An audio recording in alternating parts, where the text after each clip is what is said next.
میرے حضور تشریف فرماتے ایک بڑھیا آقا کریم علیہ السلام کی بارگاہ میں حاضر ہوئی اور انہوں نے آ کر حضور سے کوئی مسئلہ پوچھا. میرے حضور نے ان کو مسئلہ بتا دیا. وہ ماں جی واپس پلٹنے لگی تو پتہ نہیں ان کے دل میں کیا خیال آیا, وہ حضور کے پاس یوں واپس آ گئی اور آ کر عرض کرتی ہیں کہ حضور جی آج آئی تھی اور آپ سے ملاقات ہو گئی اور آپ نے مسئلہ بھی بتا دیا, اگر دوبارہ کبھی ضرورت پڑ جائے تو میں آؤں تو پھر کس سے پوچھ لوں؟ تو حضور میں کوئی بات نہیں, اگر دوبارہ آنا ہوا, ہم نہ بھی ہوئے تو ہمارے ابو بکر تو بیٹھے ہوں گے نا, ان سے آ کر پوچھ لینا. اللہ اکبر. قرض کی باری تو جناب ابو بکر کا نام, دین کے مسئلہ کی باری تو جناب ابو بکر کا نام. اللہ اکبر. آگے بڑھیے. میرے حضور کے اوپر نقاہت اور کمزوری ہے اور میرے محبوب علیہ السلام سے اٹھا نہیں جا رہا. ادھر صحابہ مسجد نبوی میں انتظار کر رہے ہیں کہ کسی شخص نے پیغام دیا تو آقا کریم علیہ السلام نے ام المومنین سیدہ عائشہ صدیقہ رضی اللہ تعالی عنہا سے فرمایا, کہا ابو بکر کو حکم دیجئے کہ وہ لوگوں کو نماز پڑھا دیں. عرض کی حضور وہ رقیق القلب ہیں, وہ نرم دل والے ہیں, وہ آپ کے مصلی پہ آپ کے بغیر نہیں کھڑے ہو سکیں گے. حضور میں ابو بکر کو حکم دو کہ وہ لوگوں کو نماز پڑھا دیں. اور ایک مقام پر فرمایا کہ کسی قوم کے لیے جائز نہیں کہ ان کے درمیان میں ابو بکر موجود ہو اور کوئی اور مصلی پہ کھڑا ہو جائے. قرض کی باری تو جناب ابو بکر کا نام, دین کے مسئلہ کی باری تو جناب ابو بکر کا نام, مصلی امامت کی باری تو جناب ابو بکر کا نام. اس سے آگے کی بات سنیے. میرے حضور تشریف فرماتے, صحابہ بیٹھے تھے اور مجلس کا انداز یہ بتایا جاتا ہے کہ جب حضور جلوہ فراز ہوتے تو میرے حضور کی دائیں جانب جناب ابو بکر بیٹھے ہوتے اور بائیں جانب حضرت عمر رضی اللہ تعالی عنہما بیٹھے ہوتے. یہ مجلس کا انداز بتایا جاتا ہے. اچھا, صحابہ فرماتے کبھی ایسا بھی ہوتا کہ محفل پر خاموشی چھائی ہوتی اور کوئی بات بھی موضوع سخن نہ ہوتا, سب صحابہ چپ کر کے بیٹھے ہوتے, خاموش بیٹھے ہوتے. ہوتا نا بعض اوقات محفل میں کوئی بات نہیں چل رہی تو سارے چپ بیٹھے ہوتے. صحابہ فرماتے محفل پہ خاموشی چھائی ہوتی تو پھر کیا ہوتا, حضور اپنا رخ کرم دائیں جانب جناب ابو بکر کی طرف کرتے. پہلے حضور حضرت ابو بکر کو دیکھتے, پھر حضرت ابو بکر حضور کو دیکھتے. پہلے حضور مسکراتے, پھر جناب ابو بکر مسکراتے. صحابہ فرماتے ہمیں مسکراہٹ کا راز تو سمجھ نہ آتا, لیکن دونوں شخصیات کو مسکراتا دیکھ کے ہم بھی مسکرا لیتے. کہا پھر حضور رخ کرم بائیں جانب جناب عمر رضی اللہ تعالی عنہ کی طرف کرتے. پہلے حضور مسکراتے, پھر جناب عمر مسکراتے.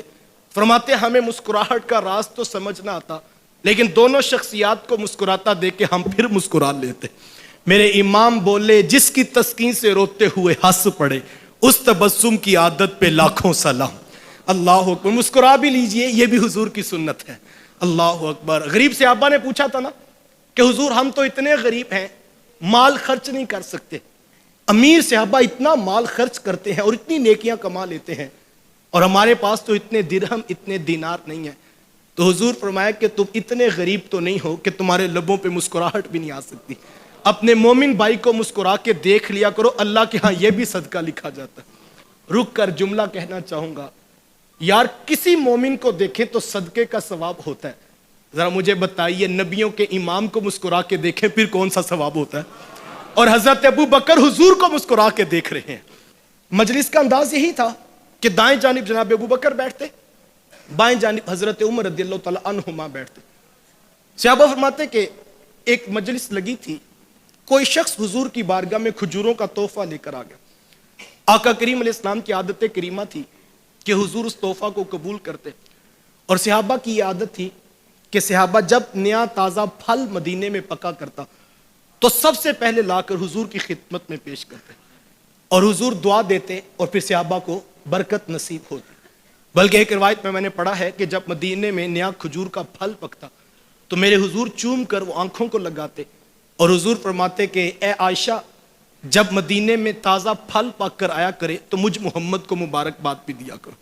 تو یقیناً تازہ پھل نیا پک کر آتا تو صحابہ حضور کی بارگاہ میں پیش کرتے. تو کوئی شخص کھجوروں کا تحفہ لایا, حضور نے قبول کیا, اور عادت کریمہ تھی کہ حضور دائیں جانب سے چیز کو بانٹ دیا کر, اور ہر اچھے اور نیک کام میں میرے حضور دائیں جانب کو ترجیح دیتے تھے. اچھا, اب حضور علیہ السلام نے دائیں جانب سے بانٹنا چاہا تو یہ تو بات آپ کو سمجھ لگ گئی ہوگی کہ جب حضور وہ تبرک بانٹتے ہوں گے تو بھلا سب سے پہلے کس کو ملتا ہوگا؟ وہ تو جناب ابو بکر صدیق رضی اللہ تعالیٰ عنہ کو ملتا ہوگا. تو حضور علیہ السلام نے یوں ہاتھ بڑھایا تو میرے حضور کا ہاتھ رک گیا. آج محفل کا انداز بدلا تھا. آج جناب ابو بکر نہیں بیٹھے تھے بلکہ ایک چھوٹا بچہ حضور کے پاس بیٹھا ہوا. یہاں سے یہ بات بھی سمجھ آئی کہ مجلس رسول میں کوئی فکسیشن نہیں تھی کہ یہاں جناب ابو بکر نے بیٹھنا اور کوئی بیٹھ نہیں سکتا. یہ تو ہمارے سٹیج کا حال ہوا نا, یہاں ایم پی اے بیٹھے گا, یہاں ایم این اے بیٹھے گا, اور یہاں جس کی جیب میں نئے نوٹ زیادہ وہ بیٹھے گا. یہ ہم نے تقسیم کی ہے. لیکن حضور کی مجلس, اللہ اکبر, ذرا ایک لمحے کے لیے سوچئے کہ امام الانبیاء کی محفل ہو اور ایک چھوٹا بچہ میرے حضور کے ساتھ جڑ کے دائیں پہلو میں بیٹھ جائے تو کوئی اس کو اٹھاتا نہیں کہ تم یہاں پر کیوں بیٹھے ہوئے.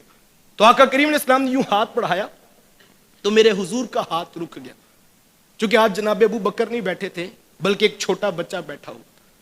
تو حضور اس بچے کی طرف مخاطب ہوئے اور آقا کریم علیہ السلام نے اس کو مخاطب کر کے کہا, بیٹا حق تو آپ کا ہی بنتا ہے, کیونکہ محفل کا اصول ضابطہ یہی ہے کہ جو دائیں جانب بیٹھا ہوگا پہلے تبرک اسی کو ملے گا.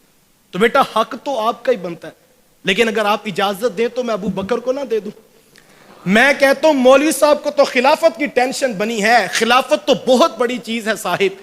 میرے حضور تو کھجوریں بھی بانٹیں, دل کرتا ہے پہلے ابو بکر کو عطا کرو. یار خلافت تو بہت بڑی چیز ہے, یہاں تو کھجوریں بھی بانٹیں تو پہلے ابو بکر کا خیال آ جاتا ہے. تو حضور میں بیٹا حق تو آپ کا ہی بنتا ہے, لیکن اگر آپ کہیں تو میں جو ہے وہ ابو بکر کو نہ دے دوں.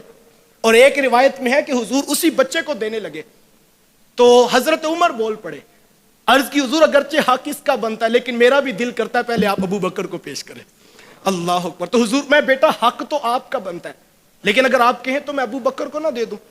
تو وہ چھوٹا بچہ نگاہیں نیچی کر کے انتہائی ادب سے عرض کرتا ہے کہ حضور جی آج نیڑے لگ کے بیٹھا اس لیے ہوں کہ پہلے تبرک میں نے لینا ہے. تو حضور اسی کے دامن میں جھولیاں ڈال دیتے ہیں.